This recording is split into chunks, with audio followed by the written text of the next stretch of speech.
Hello. Nice to see you. Good evening, everyone. We'll give you a minute just to settle in. Give us a wave if you can see us. Hi, Hardiel. Hi, Lucy. Hi, Joe. Hi, Dave. Hi, Anne. Hi, Nikki. Hi, Leah. Hi, everybody. Hi, Pauline. Hi. Hello. Hi, Mo. Hi. Hi, Joe. Miss Curas. Hi, Becky. And Mark's here as well. Mr. Mark Cook. Hi, Mr. Cook. Hello, Alan. All right. I don't know if you can hear me. All these faces and names coming up. Hi, everyone. Hi. Hello, everybody. Hopefully you can all hear me. If it's okay, if I can ask you all to just mute your microphones, please. That would be really helpful. It will take me hours to go through and do it all myself. So if you can just mute your microphones for now, that would be fabulous. Bear with me just while I keep admitting people in. So hi to everybody. I can see Hardiel, can see Andrea, Dave, Joe Curas, Becky, Peapod. I love the name Peapod. How are you? Sean, Simon, Lucy, Susan, Irfan, Warrior, John Christie, Pauline, Mark. Hello, Mr. Cook. Mo, Sharon, James. No, that's not James. Thurban. Hello. Darren. Oh, there are too many names. I can see everybody coming in. It's lovely to see you all. Diane, it might take us the whole hour to say hello to everybody. Yeah, I just think you got halfway down. So hello everyone, good evening. There's still more people coming in, so I'm just going to keep pottering doing that. But hello, Hi, I hope Deborah, you're all it's fine. really well. So for anybody that's new here, welcome to Ask Becky. This is a weekly Zoom session, which is a community of people that come together to chat about their week, to ask questions, to get involved, and to just have somewhere to come to if you are qualifying as a driving instructor, or if you're already an ADI and maybe you're just having one of those weeks and you need somewhere to go. This place is always open. For anybody that isn't out of my group, if you've signed in from PDI ADI, Ask Becky is usually hosted via the Empathetic Instructor Training Group. So if you're not a member of that, Alan will post a link to that in the chat for us, so that you can find that and you can get involved in the future. So tonight you're all here because we have a very special guest, Diane. Hi, Diane. Hi everyone. So we have decided to run this special tonight. For anybody that's been on a special before, we tend to have a few guests, but I am extremely excited about this one because Diane is somebody that has helped me massively get to the stage that I'm at in my career and in my life, in personal reasons as well. So we're going to talk to you guys a little bit about that tonight, and also answer some questions that we've had sent in, and hopefully answer some of your guys' questions too. So as we're chatting and as we're answering other things, if anything comes to mind that you think of that resonates with you, pop it in the chat and we'll get to it as and when we can, if that's okay. So Diane, hi. Do you want to tell us a little bit about you for anyone that doesn't know you? If there's anyone here that doesn't know you, where have you been? But Diane, do you want to tell us a little bit about you? Okay, very briefly, Alan will laugh at this. Driving instructor from 2002, hung up the L plates in 2022, became a member of the Institute of Master Tutors of Driving. So I no longer teach, but still a foothold in the industry. Chris, my partner, who's a psychotherapist, and I, we go around the country. We run workshops called our Driving Test Nurse Specialist Workshops. It's so much more than that, as people here who've been on the workshop will tell you. It's about life skills in general, snowflake syndrome, why are learners the way they are nowadays, and also techniques to help with anxiety, test nerves, fears, phobias. We're also starting to do Zoom workshops, again with Alan at PDI ADI, so we'll give you the link to that as well. And we also do one-to-one sessions for learners and instructors with their own Part 2, 3 standard check nurse and for your learners. And finally, we have an online resource called Driving Test Nurse Pro, which all of you here this evening can access it totally free for a month. And we'll give you the links with all of the techniques from our workshops. So that's about as quick as I can make that one. Amazing. Thank you ever so much. So let's talk a little bit then while we wait for, we've already got some questions coming in and we've had some sent to us, which is fabulous. But let's talk a little bit about how you helped me. So for anybody that doesn't know me, hi. So my name is Becky. I am a trainer. I live in Sheffield. And I first got in touch with Diane maybe about 5 years ago, something like that, quite a long time ago. Because I didn't have the best journey qualifying as a driving instructor. I had 2 goes round, 2 part 1s, 4 part 2s, 4 part 3s, 2 trainee licenses, the appeals process, every sort of nook and cranny of this industry I've been in. And a massive part of that was down to my training. And I didn't know it at the time, but my training wasn't the best. But the biggest thing that held me back was me. I was my biggest problem, and it was only after speaking with Diane and having some sessions with Diane that I learned that, and we worked through that. So Diane, can you kind of remember us chatting and how it all started?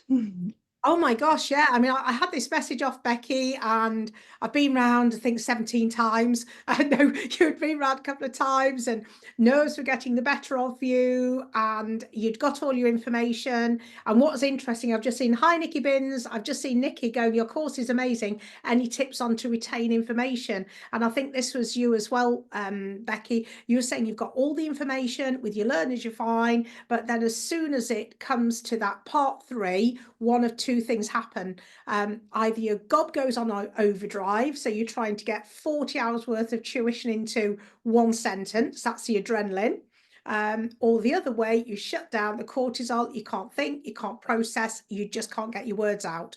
And I think that's the kind of conversation we had, Becky.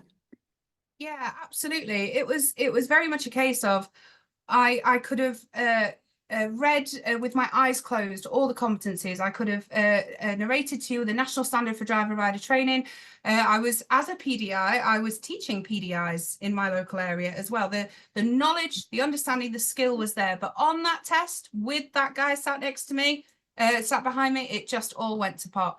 And there was other stuff going on in my life as well that I didn't realize was affecting me as heavily as what it was. And without going into too much detail, it actually was talking with Diane and getting to the bottom of it, just like we do with our learners. We got to that bottom and that nitty-gritty, and we found out, I'm just muting you guys, sorry. And we found out that actually by dealing with that and getting that sorted, we could then deal with my nerves. So for anybody here that does have anything else going on, anything else that's maybe weighing heavy on them, I honestly would recommend speaking to Diane, because it was it was life-changing. And that was massively instrumental in me then being able to tackle my nerves and my anxiety, the anticipatory anxiety that I felt going into the tests. Is it worth chatting about anticipatory anxiety a little bit here? So Yes. Anticipatory anxiety is fear of the fear. It's a phobia. So say you've got a part 3 or a standards check coming up, you don't think about it at all, you do all your training, and then on the day you go, oh yeah, I feel a bit awkward about this, but I'll be all right. That's great. But 99% of people that we deal with don't feel like that. They dread it. They get the fear. They get the panic in the chest, the tightness, the sweaty hands, the palms, they can't think straight. And this could be a build-up for weeks and weeks and weeks. One of the questions you had, Becky, was about a learner with roundabouts, and she just goes blank. I'm just looking at these here from Nick. Struggle with 2 things right now. I hate having experienced instructors and examiners sat in the back watching me. And it's not just on the day, it's the build up to that, Nick. And I'm sure everybody here, if you're going through any training, it's that fear of all eyes on me, of being watched, of being judged. And 2, struggle with imposter syndrome. That's a huge one. The fact that, oh, should we be here doing this? If I tell you guys, I had imposter syndrome for about 5 or 6 years after I first trained in the thought field therapy and the techniques I use now. It was a case of, well, who's going to listen to me? You know, who do I think I am?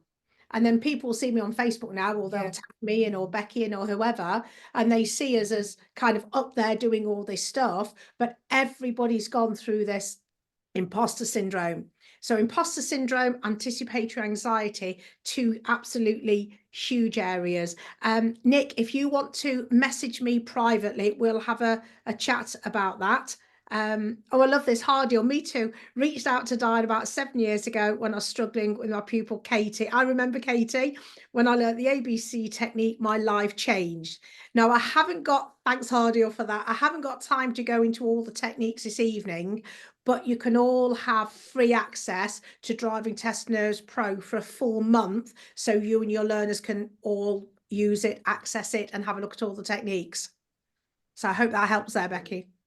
That's brilliant. Yeah, absolutely. Ignore that, Alan. I think I just asked you to unmute, but ignore that.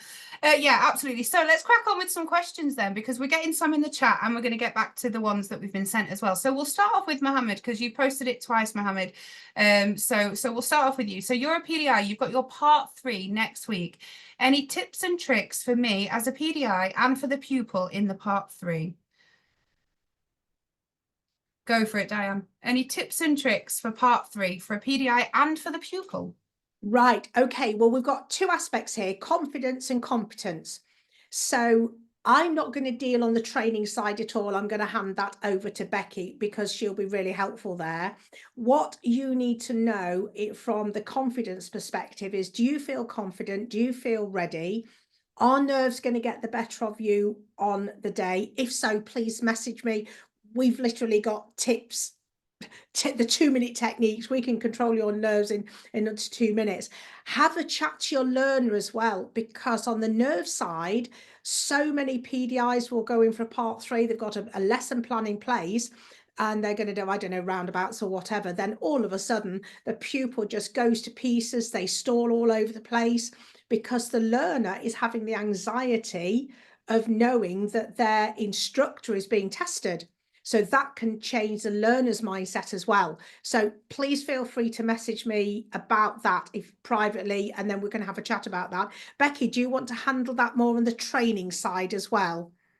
Yeah, absolutely. Let me just back up what Diane said there about the 2-minute techniques. I can't stress to you enough that it does take 2-3 minutes maximum. I remember doing a Zoom session with Diane, a one-to-one that we did when I was preparing for one of my part 3s, and we were going through some of my other stuff.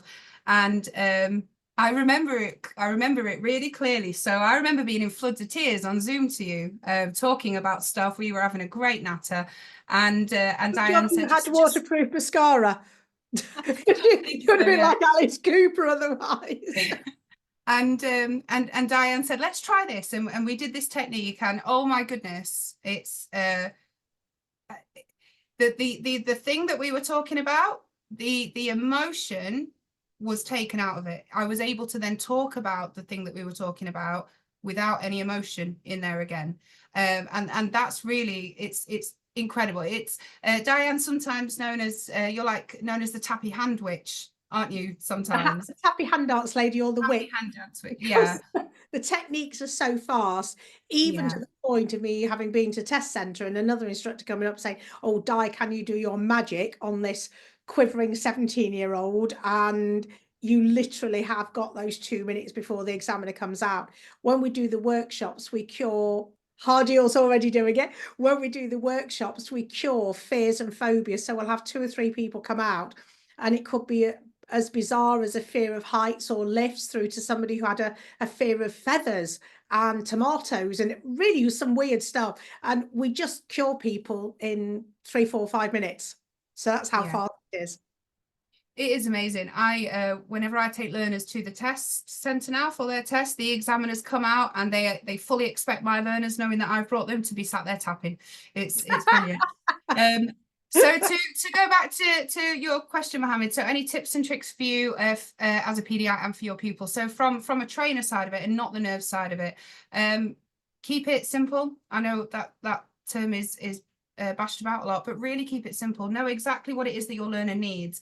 So remember that a roundabout is not a lesson goal. A crossroads is not a lesson goal. Let's get to the nitty-gritty and get to the core thing that it is that you're going off to do. What skill is it that you're going off to play with your learner? If it's let's say that you're doing crossroads, what is it specifically about crossroads that you're doing? Is it the learner's position for turning right? Is it how they judge when to cross the stop line, where to enter in the middle, what their position is, and how you can help them with that?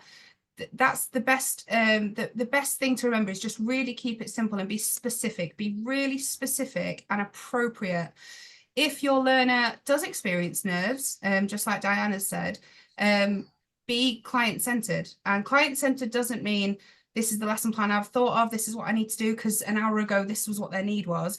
Right now, if your learner absolutely goes to shit, what they need for you now is to change everything and do what's appropriate for them right there and then. So if what you had in mind is now no longer appropriate, let's change it. Let's ask some questions and find out what's going to help them in that moment. Remember to keep your learning short as well. So it's not a 45-minute lesson. It might be a 7-minute lesson or a 3 roundabouts lesson, and then review it. See how you're going. See whether you need to adapt the plan by changing the help or changing the area. Hopefully that helps. I've completely lost track of where I am in the chat. You guys are putting so much in. Bear with me. I've just fixed some Peapod. Yeah, I'm not going to read that out loud. Plots for Monday, test set, blah, blah, blah. Lost the sound. Any tips on how to help a learner who's dyspraxic? Yes, absolutely. So this is Sophie. Any tips on how to help my learner who's dyspraxic to remain calm and focused? If you go to our website, there is actually a course on dyslexia and dyspraxia.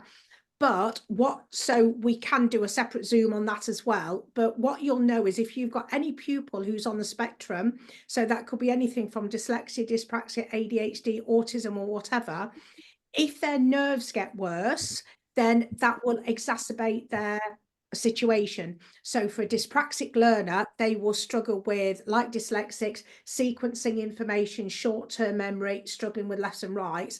If they're dyspraxic as well, they're also going to have trouble judging distances and gaps. So they might try and go for a gap that a cyclist wouldn't attempt, and 2 minutes later stop at a gap where you could get 2 double-decker buses through sideways.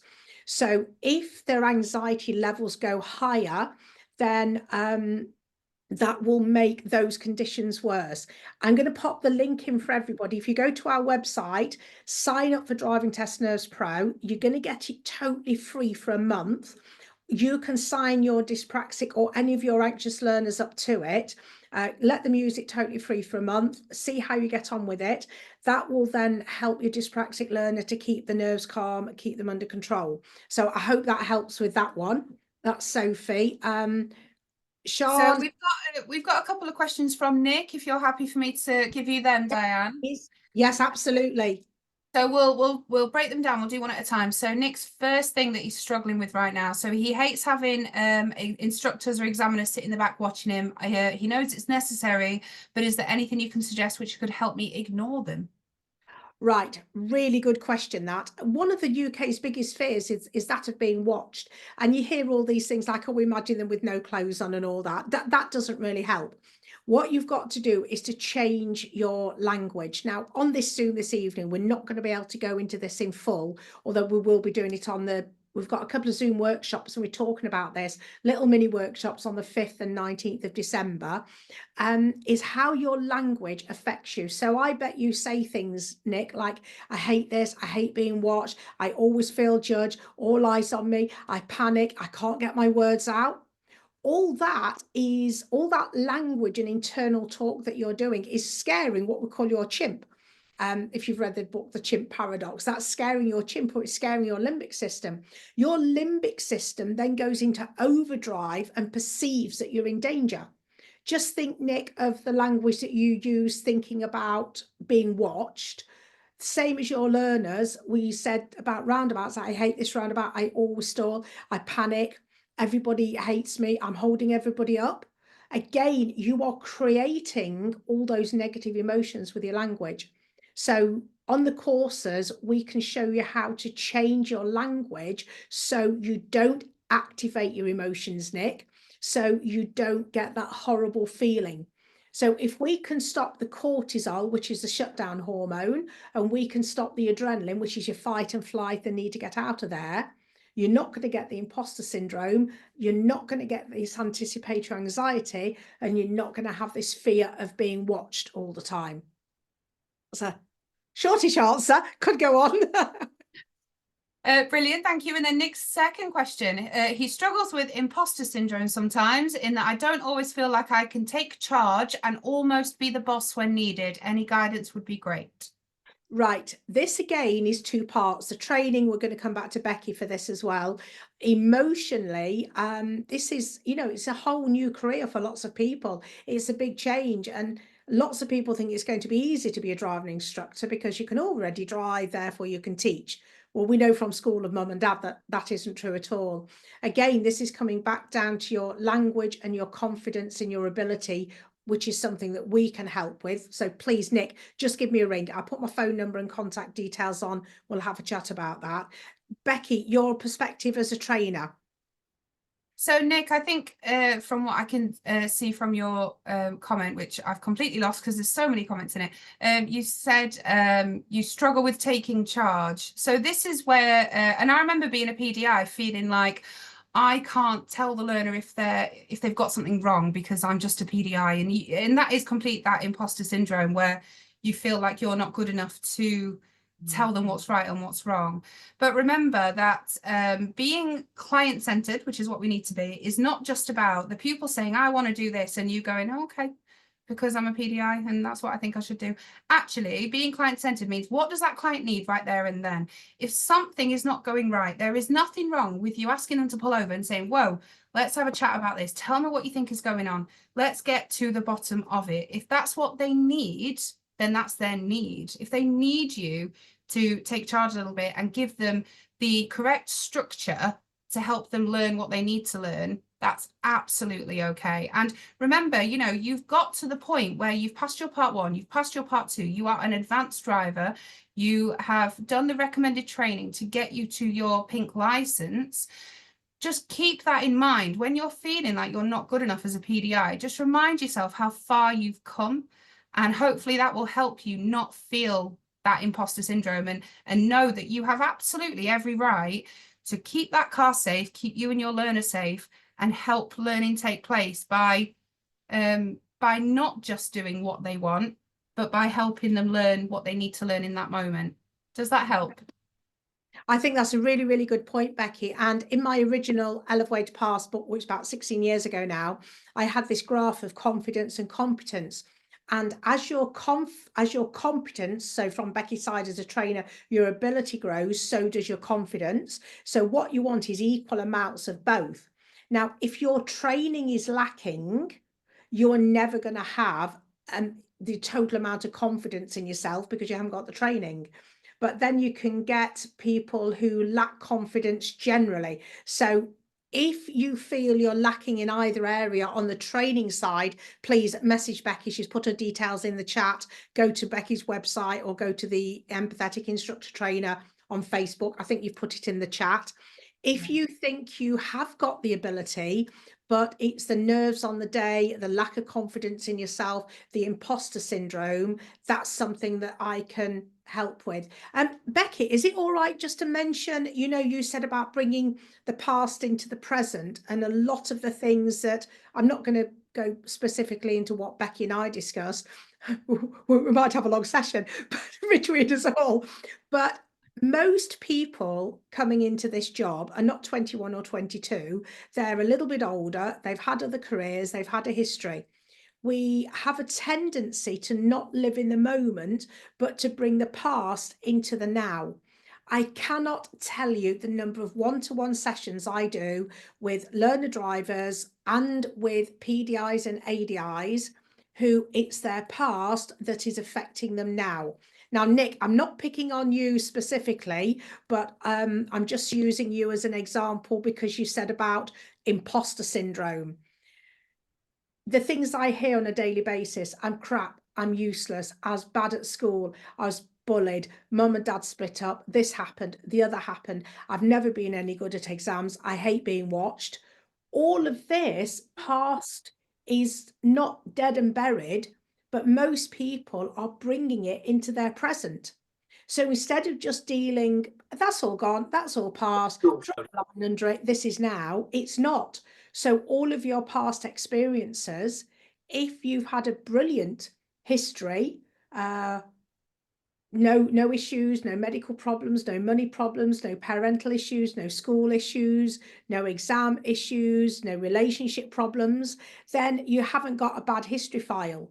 The problem is that most of us have got a history file, me included, Becky included, most people here. So what then happens is when we come to tests and exams, instead of us being the 30, 40 or 50-year-old, we revert to that child who's been hurt, upset, panicked at school or whatever. And that 7 or 8-year-old child can't pass a part 3 or a standards check. That 40-year-old person can, but not that 7 or 8-year-old. And if you haven't grown emotionally in times of stress, you're going to keep going back to that. That's a little bit more on the therapy side rather than just the part 3 and the standards check. But this is the sort of stuff that Chris and I deal with day in, day out. So please don't be afraid. Give me a ring, message me. I'm more than happy to chat about it and help. Yeah, and I can't stress enough as well that not only will it benefit you, but the techniques and the skills that you will learn if you do go to Diane, you can then pass on to your learners. It's incredible how they do help you, and when you realize it, for anybody here that's maybe I know Hardill's nodding, you've been to Diane's workshops and stuff. It's life-changing. It really, really is. But it also enables you to be that instructor in your area that goes, do you know what? I'm a test nerve specialist. I can help you. And the amount of 17-year-olds that we've got at the minute who are nervous, that are anxious, that the past few years they've had teachers that they've not got on with. They've had politicians telling them to stay at home. They hate the parents because teenagers hate the parents. They then come to you and you are somebody that can really relate to them and empathize with them. And it is a massive tool. Nick, go on, you are muted. So do you want to talk to Diane? No, yeah, sorry, yeah, thank you. It's helpful, yeah. It is more the Diane therapy side of it. And I've just taken a number now, so I'll give her a call probably tomorrow. Brilliant, no problem. Yeah. I'd like to give people answers on here, and Hardiel and Becky, and I know a few people are here been to our workshops. If I just told you what the ABC technique is, just as a 5-minute thing here, it wouldn't mean anything to anybody. So please don't think I'm being very cagey and not giving any techniques away as such, but that's why we want to give you free access to Test Nerves Pro so you can get the resources and you can learn from them. But yeah, Nick, please give me a ring anytime. But please don't, do you know the biggest thing that I get off everybody is when they ring me up and I'll say, would you like me to tell you what you're feeling? And I'll go, so your heart's racing, your mind goes blank, you can't think straight. Or for a learner, they'll stop at a junction that's clear. The instructor will say, turn right, third exit, and they turn left. Their mind goes blank. And everybody's all, I think this is why they think I'm the witch, because everybody's like, how did you know you're in my head? And it's the fact that Chris and I do this for a living. We've done it 20 odd years. It's not that we're anything special or anything different. It's just the training that we've had and working with thousands of people. But what I think I'd like everybody to take from this is if you do have those thoughts, I hate it, I'm useless, I can't do it, I'm crap, I'll never pass, whether you think that or whether your learners think that, then that is normal. This is what we deal with day in, day out. And I promise, absolutely hand on heart, we can help you. Absolutely. Brilliant. Thank you, Nick. So the next comment that I've got on that I can see is from Emma. Emma, you've got your part 2 tomorrow. Emma says she feels like she's spiraling with nerves. I know I'm a good driver, but every time I think about the test or I've tried a mock test scenario, it's like I've never driven before and start falling apart. I'm so worried my nerves will get the better of me tomorrow. Right. Okay, Emma. Is it Emma? Did you say my number's in there? Or if you've got a pen handy, jot it down. 07930 697 406. Emma, give me a ring this evening. I'll have a chat to you. The biggest thing you can do is to change your language, because as soon as you say nervous, anxious, really scared, panicking, you are then activating your limbic system. Now, when you activate your limbic system, this is the bit of the brain that is responsible for releasing the cortisol and the adrenaline. So that's why your mind's going blank. You can't think. I had an instructor message me earlier that failed the part 2 today because he didn't know the difference between the accelerator and the clutch. And this is a guy who's been driving for 20 years. His mind just went blank. So what happens is when we use emotive language, I hate it, I can't do it, I'm useless, my nerves are spiraling out of control, I'll never be able to do it.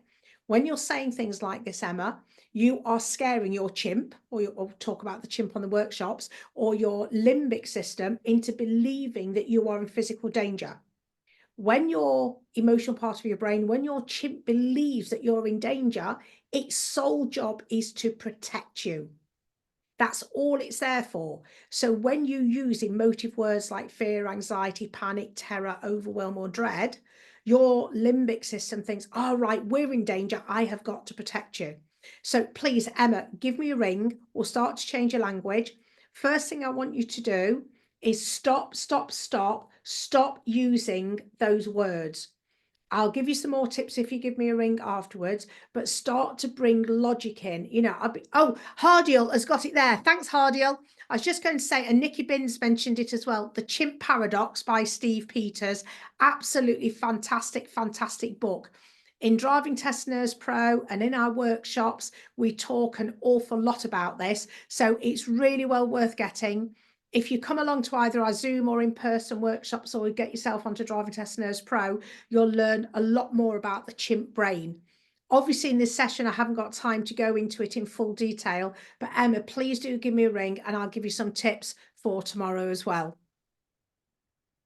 Brilliant. Thank you, Diane. Just to sort of tag on of talking about your language there as well. So we want to speak more positively to ourselves, but from a trainer side, from an instructor side, think about when your learner is making mistakes and maybe they're stalling a lot, and we use language like don't stall at this junction or don't go close to the curb. Let's change our language, and instead of saying don't go close to the curb, let's try and say show me a good position. Or instead of don't stall, let's say show me what a driving God moving off would look like.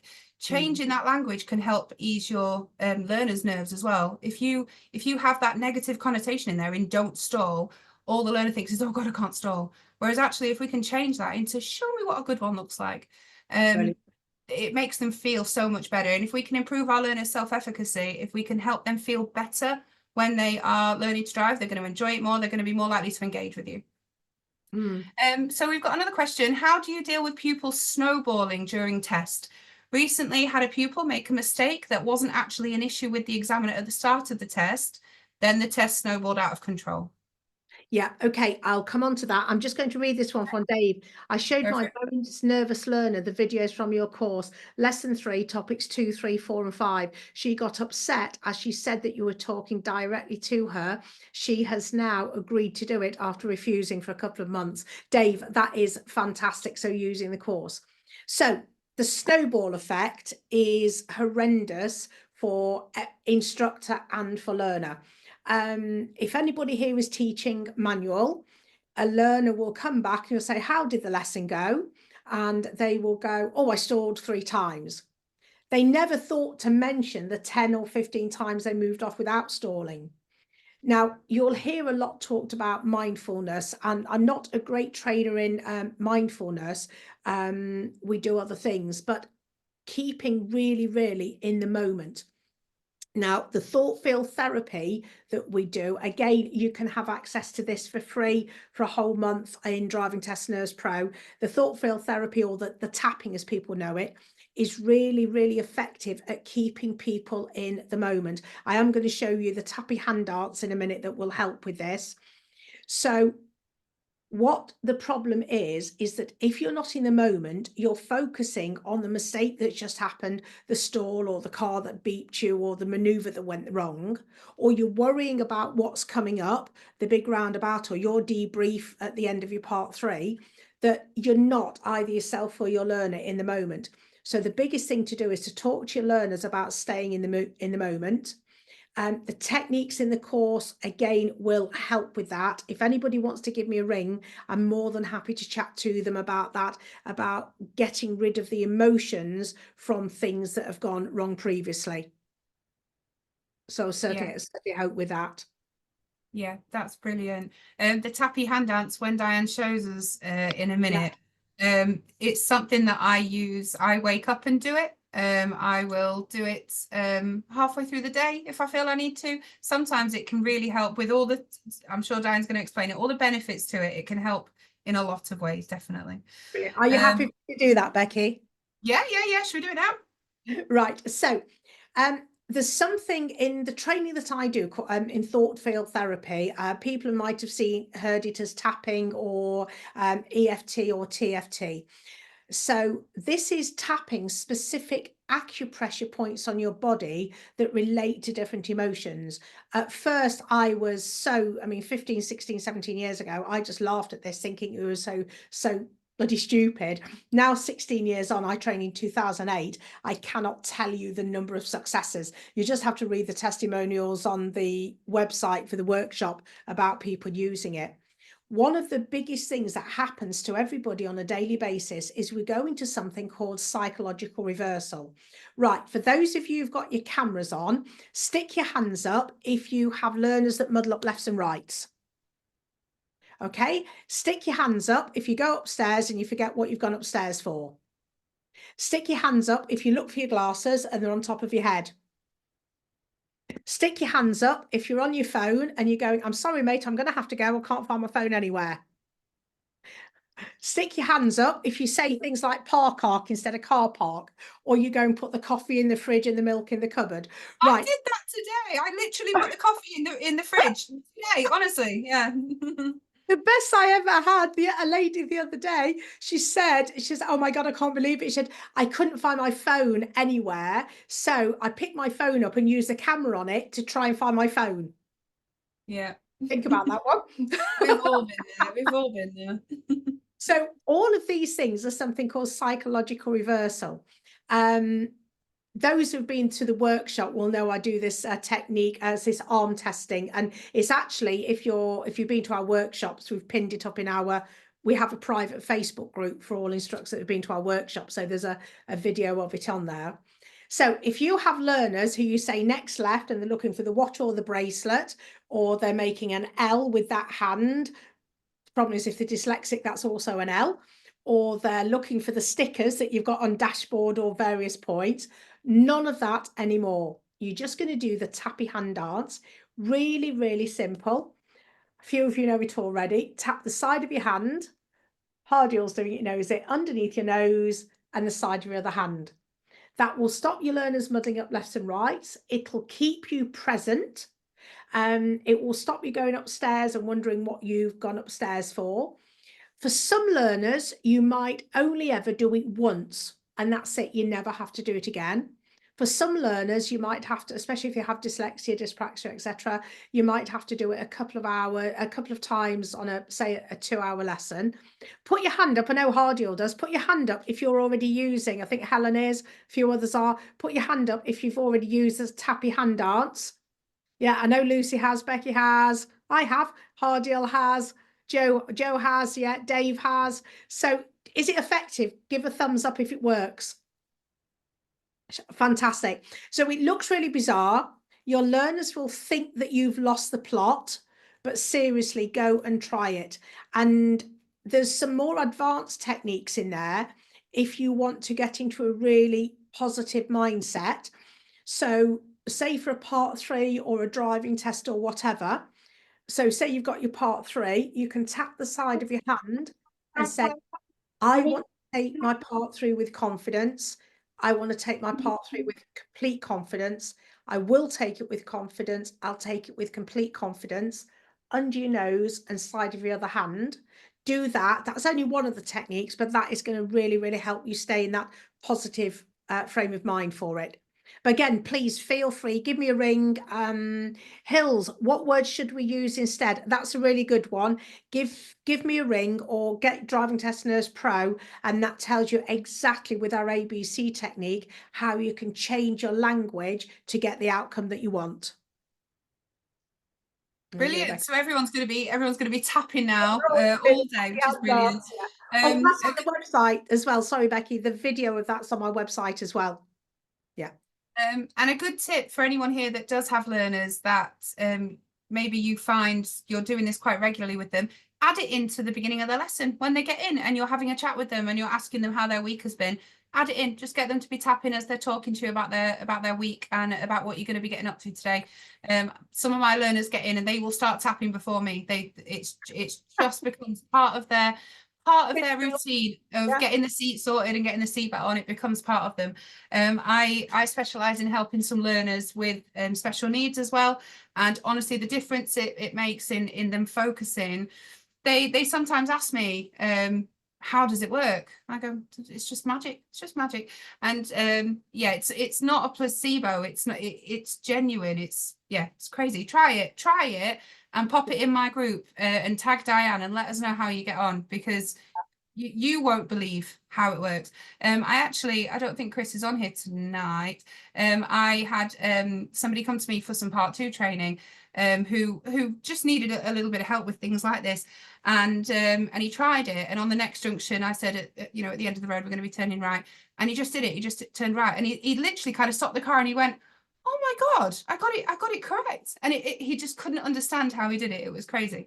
So yeah, everybody, never mind the tapping, everyone will be calling Diane tonight. Yeah, my phone will be going mental. So I'm about tonight and I'm about tomorrow. Let's have a quick look through the ABC technique. Mo, I'm not going to go, well, actually, I'll do part of it. I'm not going to go into the A and B. That's our changing our language, but that's a little bit more in depth. But the C is the calm breathing. Now, everybody can laugh at breathing, but if you've got a learner who's really anxious, whose chest is racing, who's feeling sick, whose hands are sweaty, and they're kind of like that, there's a really simple breathing exercise you can do called box breathing. When we do the workshops, I tell the story about Jade, and this is in Driving Test Nerves Pro as well. She came to me, she'd failed a test at a big roundabout, and we went back to it. She had an absolute meltdown. I'm grabbing the dual controls and everything, and she went into full panic.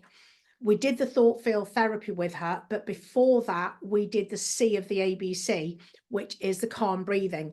This, again, you can have free access to this as well at Test Nerves Pro. So what is the biggest thing that everybody always says if somebody's panicking? Oh, calm down and take a deep breath. Oh gosh, well, why didn't I think about that? If it was that simple, you just do it. The biggest thing is people say, calm down and take a deep breath. The problem is if you're already like that, I'm already going lightheaded and dizzy, just breathing like that as a demo. If you try it now, if you pant like that, you'll go lightheaded and you'll go dizzy. Your other halves in the house will wonder what you're doing on this Zoom session. But if you pant like that, you'll go lightheaded, you'll go dizzy, because you're not getting enough oxygen, because you're converting more of the oxygen into carbon dioxide. You're getting more and more carbon dioxide. So if you get really anxious, or your learners do, breathe out first. Oh, yes, Chris is saying he's doing this tomorrow night. In our private driving tester specialist group, we do free Zoom sessions. So anybody who books in, who comes along, a few of you here, I see Helen, a few, Nick, and a few others have already been on our workshops. Chris is doing a free Zoom session tomorrow night all about breathing. But that's only accessible to instructors who've been on the workshops. But if you do come on a workshop at some stage, you'll get access to all these as well. So the biggest thing to do is to breathe out first, and then you're just going to breathe in for the count of 4, hold your breath for the count of 4, out for 4, hold for 4. And that's all I did with one of my girls, Jade, who was having an absolute panic attack. So the breathing, breathe out first. Everywhere you go, it says breathe in. No, don't. Breathe out. Get rid of all the bad carbon dioxide. Breathe in. 4, hold 4, out 4, hold for 4. Do that a couple of times. Do you know, in all my years of being a driving instructor and therapist, if somebody's breathing is under control, you cannot have a panic attack. Do you know, guys, in all the years of doing this, I've never once had somebody come to me go, gosh, I'm anxious. oh, this panic attack is out of control. The two are just totally mutually exclusive. So get the breathing under control. That's the C of the ABC, guys. Brilliant, thank you. Deborah said she's under a different name on here, but Yeah, Deborah said, Deborah, yeah, James is having a Yeah. name. Hi, Deborah. will your techniques help keep your nerves at bay throughout your whole test, or do they wear off and the nerves come straight back? Right, that's a really, really good question. So the thought field therapy that I do, or the tapping, it has different effects with different people. So say for the lefts and rights, you'll do it once with some people you'll never do it again. With others, you'll have to do it a couple of times. You might deal with a past trauma. So say a learner comes to me, or an instructor who's failed several driving tests or a couple of part 3s, they're bringing all that baggage into their next test. Doing the trauma sequence will get rid of all the negative emotions to do with that past test. So you'll always take the past emotions away first, then deal with the present. It might be for some people that you do the sequences, and Becky and Hardy will tell you they only take a couple of minutes each. You'll do the sequences and the problem never ever comes back again. For other people, they might need to repeat it. That's, I'll keep saying about Driving Test Nurse Pro, but when you go onto our website on the instructor tab, you'll see the link to Test Nurse Pro. Click that, sign up. All the videos are on there with all the techniques.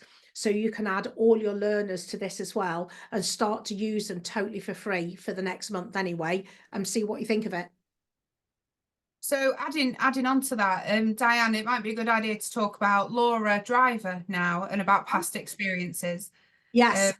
So a couple of years ago, I had a learner whose name was Laura Driver, and I've got permission from her to talk about her. She's been and gone and passed a couple of years ago, but her name was brilliant because her name was literally L Driver, learner driver, Laura Driver. It was brilliant. And Laura was a fantastic, competent driver, but just the thought of a roundabout, let alone talking about it, we were in tears. And it turned, actually, yeah, and it turned out that Laura had, when she was younger, and had kind of repressed this a little bit, but when she was younger, she'd been in a crash, I think it was. She'd been in a car crash, or she'd seen a car crash, something like that. And we had to get to the bottom of that, and we got in touch with Diane, and we got Diane's help, and we had to deal with that for her to then be able to even talk about roundabout, let alone go near one. And that's exactly what Diane was just saying. You've got to deal with that past stuff sometimes. Yeah, she sent you a right essay, didn't she? I've still got it, November 21. This was a message from you, Becky. Would you like me to read it out? Yeah, go for it. This is what Becky sent to me, November 21. Diane, my lesson this morning with Laura Driver, my lady who's petrified of roundabouts. Excuse me. Excuse me. Honestly, it's like witchcraft, isn't it? At the start of the lesson, I did the PR thing, the psychological reversal. So the one I've just showing it, I want to take my test with confidence. So this is what you did, saying, I want to do the roundabouts feeling confident, then completely confident, then the will sentences. So I want to do the roundabouts with confidence and all of those. Wow, what a difference. She couldn't explain it. She said she was confident throughout every roundabout, even the ones that didn't go so well. She was confident in her ability to put the handbrake on and wait until she was happy with a gap. I'm honestly in shock. We've agreed to do it at the beginning of every lesson from now on, and you can probably still see that. That was from Becky Seaton, November 21. Yeah, and you know, she passed a couple of years ago. She's just had her second child. She's loving driving. Every now and then she gives me updates on her car and life, and yeah, it absolutely changed her life. It really did. And that was only I was only able to benefit Laura by Diane changing my life. So honestly, some of the learners that you guys might get and you think, oh God, I don't know how to help this one. What is it? Having these techniques up your sleeve, knowing how to deal with them, it makes such a difference. It really does. Absolutely. I've got one here, Becky, if it's okay. We were at a workshop a few weeks ago. In fact, it was the one that you were at, Becky, in Sheffield. Yeah. And we ask instructors, what do you get? What do you want to get out of today? We ask every instructor, what would you like to get out of today? And one instructor said, stop them going blind, deaf and stupid. And I actually wrote this as an article for KitMag as well, them going blind, deaf and stupid. And that sounds so horrible and derogatory, but put your hands up if you have learners who seem to go blind. They don't know what lane they're in, where they're meant to be going, and it's clear as day which lane they're meant to be in, but they'll go in the totally different lane. Put your hand up if you have learners who go deaf. They just don't hear you. What you say just goes in one ear and out the other, and it doesn't feel like you've given them 20 instructions, but one instruction 20 times. And finally, put your hands up if you have learners who then go and do something totally stupid or random that you'd never expect of them, whether that be on test or lesson. Right, if you haven't put your hand up, either you weren't listening or you're not an instructor, because you've all had people who do this. So I can't give you the answers tonight. We won't have time, although this is covered. We're going to cover this on the Zoom workshops on the 5th and the 19th of December.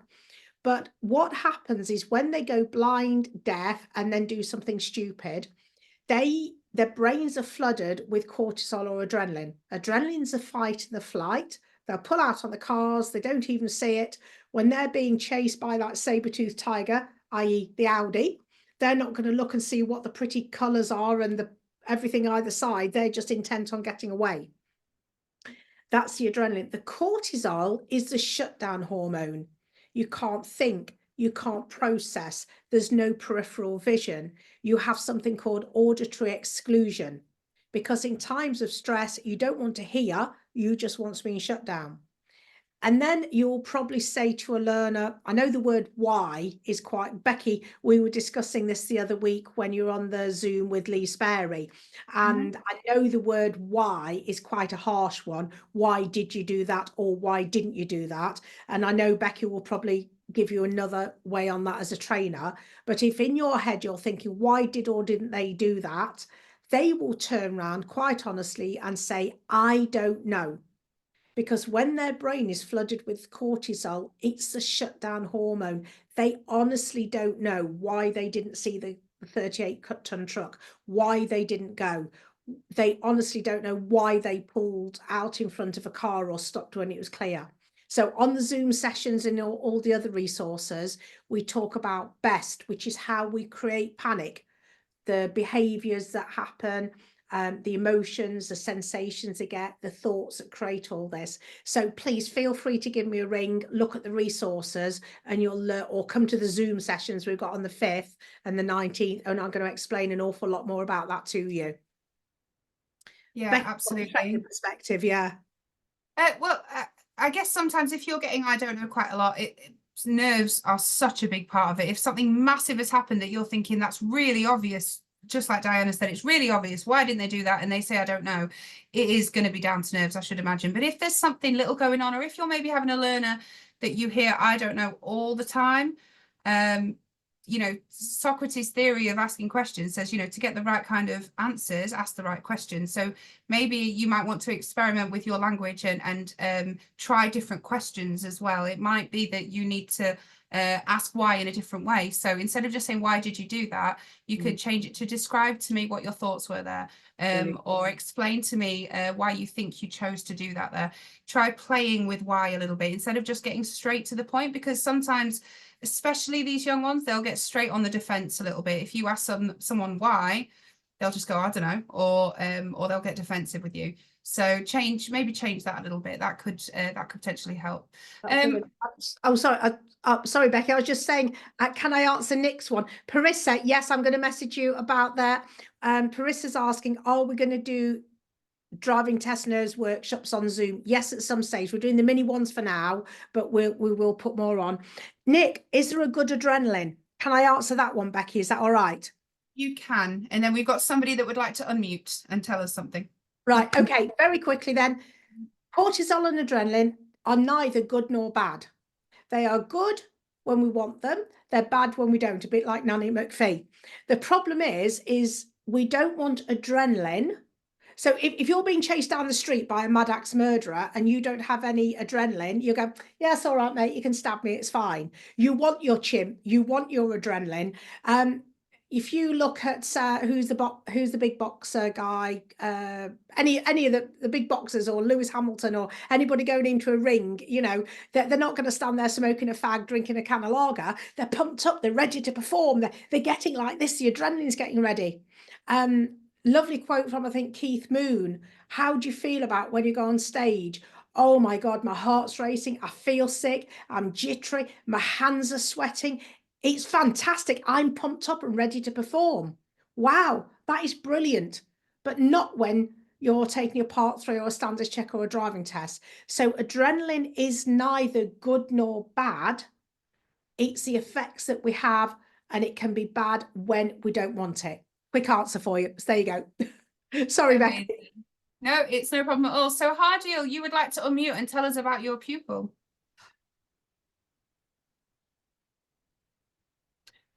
We can't hear you. Yeah, you're unmuted. Try talking. Try putting your volume up.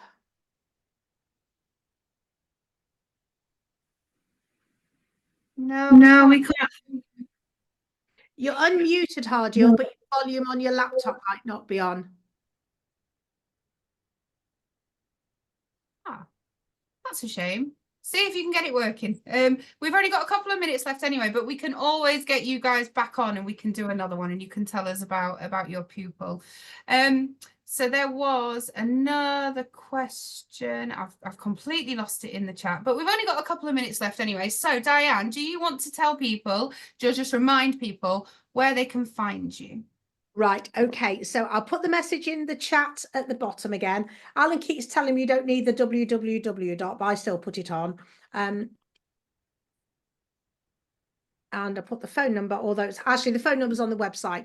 So if you go to lofawaytopass.com, looks like it says Loftaway. We didn't think that one through. You can obviously find me on Becky's group on Facebook, so Facebook Messenger. Things that you can do, we've got a couple of mini Zoom workshops explaining the roles of cortisol, adrenaline, how we create emotions. Oh, I haven't pressed enter. There you go. They're going to be for an hour and a half. Early bird discount offer £40, otherwise 45. That's the 5th and the 19th of December. So go to the website, click the instructor tab, and you'll see the link to the in-person workshops, which start in Feb next year, and the Zoom workshops. We do one-to-ones for driving instructors, PDIs, ADIs, and for learners. Again, please message me, give me a ring, any help.